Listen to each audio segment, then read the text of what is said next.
Pemirsa channel YouTube Bawaslu Kabupaten Blitar, semoga kita selalu sehat dan semangat dalam menjalankan aktivitas. Kali ini kami akan membagikan video penanganan dugaan pelanggaran pada pemilihan serentak tahun 2020. Dalam video kali ini, kami akan menayangkan bagaimana cara masyarakat melaporkan adanya dugaan pelanggaran dan alur penanganan pelanggaran yang dilakukan oleh Bawaslu Kabupaten Blitar. Mari kita saksikan bersama.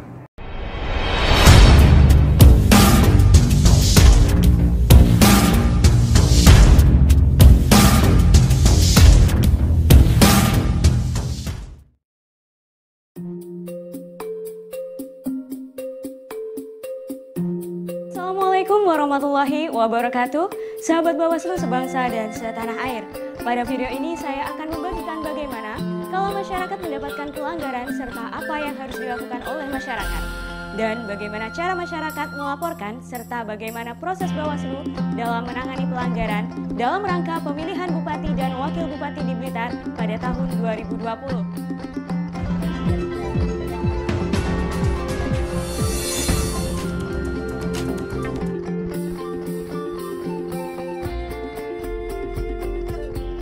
Sahabat Bawaslu, mari kita mulai yang pertama mengenai dasar hukum penanganan pelanggaran adalah Undang-Undang Nomor 10 Tahun 2016, kemudian Perbawaslu Nomor 14 Tahun 2017. Nah, sumber penanganan pelanggaran itu ada dua. Yang pertama, laporan, yang kedua adalah temuan. Laporan adalah laporan yang disampaikan secara tertulis oleh pelapor kepada pengawas pemilihan. Kemudian, temuan adalah hasil pengawasan yang mengandung dugaan pelanggaran. Siapa saja yang bisa menjadi pelapor dalam dugaan pelanggaran?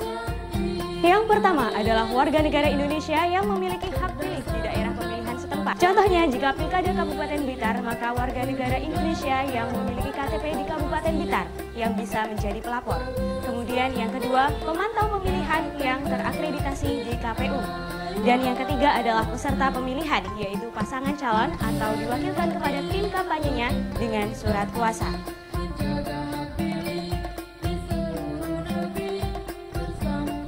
Nah, sahabat-sahabat sebangsa dan setanah air, ini adalah mekanisme penanganan temuan sampai dengan diregistrasinya dugaan pelanggaran. Laporan hasil pengawasan disampaikan dalam rapat pleno untuk menentukan terdapat atau tidaknya dugaan pelanggaran dengan memperhatikan Number 1. Pertama, penemu dugaan pelanggaran adalah pengawas pemilihan. Number 2. Kemudian yang kedua, waktu temuan tidak melebihi 7 hari sejak diketahui atau ditemukannya dugaan pelanggaran. Number 3. Yang ketiga adalah identitas pelakunya ada. Number 4. Yang keempat, peristiwa dan uraian kejadiannya jelas. Nah, setelah itu, laporan hasil pengawasan yang diduga terdapat pelanggaran pemilihan ditetapkan menjadi temuan melalui rapat pleno yang dituangkan dalam berita acara.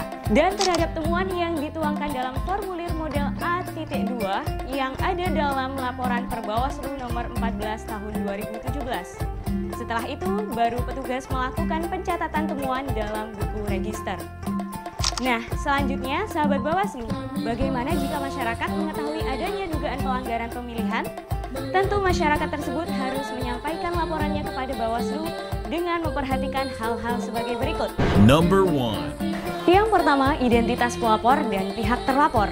Waktu dan tempat kejadian, uraian kejadian, saksi itu minimal 2 orang dan 2 alat bukti. Number 2. Dan mengisi formulir laporan.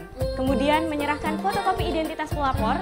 Setelah itu membawa minimal 2 alat bukti. Baru kemudian juga dipastikan bahwa waktunya tidak melebihi 7 hari. Dimulai dari mengecek kelengkapan berkas ya. Setelah lengkap, dia dapat diregister, tetapi jika tidak lengkap, berkas bisa dikembalikan kepada pelapor untuk dilengkapi. Hari ini, Bawaslu dapat melakukan klarifikasi, kemudian juga kajian, dan selanjutnya melakukan pleno. Baru memutuskan rekomendasinya seperti apa ini pelanggaran apa bukan, nanti akan kita jelaskan pelanggarannya apa saja. Pelanggaran kode etik, pelanggaran administrasi, tindak pidana, dan atau pelanggaran lainnya. Kalau dia Jika pelanggaran kode etik, maka rekomendasinya diteruskan kepada DKPP. Administrasi diteruskan kepada KPU sesuai tingkatan.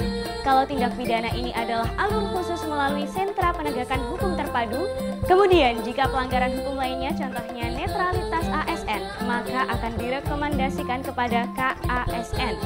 Atau bisa dalam proses penanganan pelanggaran ini disimpulkan bahwa itu bukan pelanggaran pemilihan atau juga bisa itu adalah sengketa pemilihan.